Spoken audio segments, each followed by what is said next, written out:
दोस्तों, कई बार आपने देखा भी होगा और पढ़ा भी होगा कि जब भी माता सीता के सामने रावण आता था तो माता सीता जी एक घास का तिनका उठा लेती थी। वह घास का तिनका वो क्यों उठाती थी, इसका क्या रहस्य है, आइए जानते हैं इस प्रसंग में। यह कहानी उस समय की है जब भगवान श्री राम का माता सीता के साथ विवाह हुआ। तब सीता जी का बड़े आदर सत्कार के साथ घर में प्रवेश हुआ और बहुत सा उत्सव भी मनाया गया। जैसा कि एक प्रथा है कि जब नई नवेली दुल्हन घर में आती है तो उस नववधू के हाथ से कुछ न कुछ मीठा पकवान बनवाया जाता है। वह इसलिए बनवाया जाता है कि घर पर मिठास बनी रहे। इसीलिए माता सीता जी ने उस दिन अपने हाथों से घर पर खीर बनाई। सारा परिवार, राजा दशरथ सहित चारों भाई और ऋषि संत भी भोजन पर आमंत्रित थे।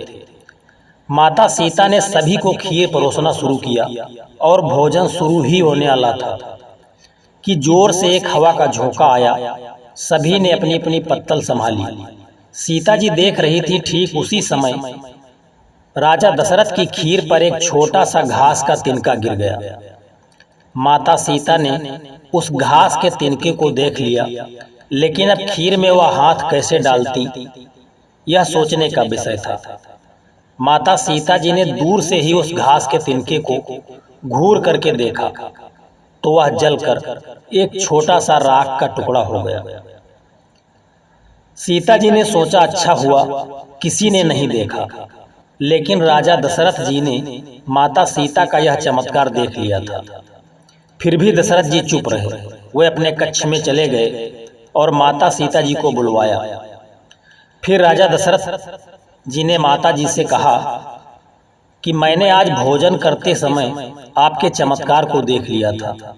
आप तो साक्षात जगत जननी हैं, लेकिन एक बात मेरी जरूर याद रखना कि आपने जिस नज़र से आज उस घास के तिनके को देखा है, उस नज़र से आप अपने शत्रु को भी मत देखना।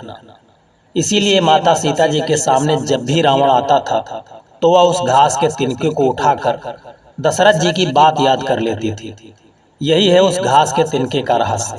माता सीता जी चाहती तो रावण को उसी जगह पर भस्म कर सकती थी, लेकिन दशरथ जी को दिया गया वचन के कारण ही वे शांत रहीं।